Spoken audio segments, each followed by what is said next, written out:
Mga kapuso, nakakaranas ba kayo ng pananakit ng tagiliran at sa ibabang parte ng inyong likod? May nararamdaman ba kayong sakit at hirap sa pag-ihi? At matagal din ba kayong nilalagnat na tila ba hindi nawawala? Huwag baliwalain ang mga sintomas na yan dahil gaya sa kaso ng 37 taong gulang na si Mary Ann, mayroon na pala siyang kidney stones o yung tinatawag nating bato sa bato. Nung in-ultrasound po ako, yung whole abdomen, doon po nakita na meron po akong kidney stone. Sabi po, nagagamot naman siya, kaya lang kailangan ko mag-take ng mga medicine. Ang laki po niya, gamunggo. Gamunggo po yung ano niya, pero sobrang sakit po niya. Ayon sa doktor na sumuri kay Mary Ann, ang pagkakaroon niya ng bato sa bato ay posibleng dahil daw sa pagkahilig niya sa mga maalat na pagkain, pati na sa soft drinks. Grabe po yung pag-inom ko ng soft drinks eh. Parang ginagawa ko na siyang tubig sa araw-araw na pagpasok ko sa trabaho. Halos nakakadalawang malaking bote akong soft drinks araw-araw. Ang ating kidneys ang sumasala sa toxins na nasa ating dugo. Ilalabas ito ng katawan sa pamamagitan ng pag-ihi. Pero kapag sobra-sobra ang kinukonsumo nating maaalat at matatamis na pagkain, gaya na nga ng sa kaso ni Mary Ann, namumuo ang asin o kaya asukal sa loob ng kidneys, na siyang nagdudulot ng impeksyon at pagbabara sa daluyan ng ihi.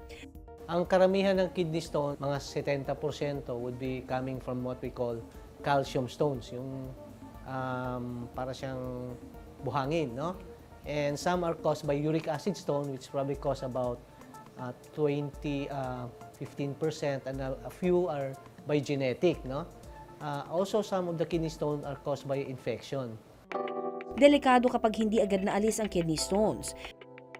Posible kasing lumala ang impeksyon at kumalat sa ibang organs. Higit sa lahat, magpapatuloy ang nararamdamang sakit ng pasyente. Naging infected siya, kakalat yon, minsan nasisira yung kidney, minsan kakalat pa sa dugo. So fever, kung may lagnat ka o may chills ka, may kidney stone ka, medyo mas agresibo tayo sa paggamot noon. Sa ngayon, bukod sa karaniwang operasyon, pwede na rin sumailalim ang pasyente sa tinatawag na shockwave lithotripsy. Sa pamamagitan ng sound waves, natutunaw ang kidney stones at hindi na kailangan pang sumailalim sa operasyon. Pero kung nakapagpasuri na sa doktor at lumabas na hindi pa gaanong malaki ang kidney stones, may mga natural na paraan para tunawin ito na aprobado naman ng mga eksperto sa alternative medicine. Ayon mismo sa Philippine Institute of Traditional and Alternative Healthcare o PITAC, maaring inumin ang pinagpakuluan ng dahon ng sambong maski ilang beses kada araw. Nakatutulong daw ito sa pagpapaliit ng kidney stones at maituturing din na diuretic o yun bang nakapagpapadalas ng ating pag-ihi.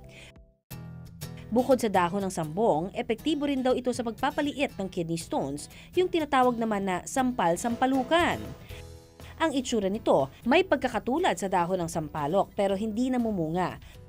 Tinatawag nga rin itong chanca piedra sa wikang Espanyol na ang literal na kahulugan sa Ingles ay stone crusher.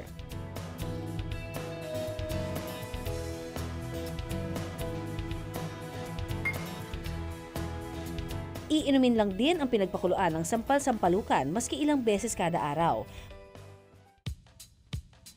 Maganda rin daw ang tinatawag na juicing para sa may mga kidney stones. Nakatutulong daw kasi ito sa pagdi-detox o yung proseso para mailabas ng katawan ang toxins na nanggagaling sa kidneys. Ang mga maasim na prutas kasi gaya ng lemon at orange ay nakapagpapataas sa tinatawag na citrate, isang kemikal sa ating ihi na nakatutulong sa pagtunaw ng kidney stones. Tandaan lang mga kapuso na kung susubukan natin ang mga alternatibong paraan na ito, mahalaga ang gabay ng isang urologist. Lalo pat kapag masyado ng malaki ang kidney stones, maaring kailangan ng sumailalim sa operasyon o iba pang medical procedure. Makikita sa isang ultrasound o CT scan ang laki ng kidney stones. Ang kidney stone, majority will pass out, no? If it is less than 4 mm, no? Yung 4 millimeter, 80%, 80% lalabas lang ng kusa, walang problema yon. Pag more than 5 millimeter, siguro mga 5 millimeter, ganito ka liit, no? 20% will pass out. Pag 10 millimeter, mga half an inch, bihira na yung lalabas.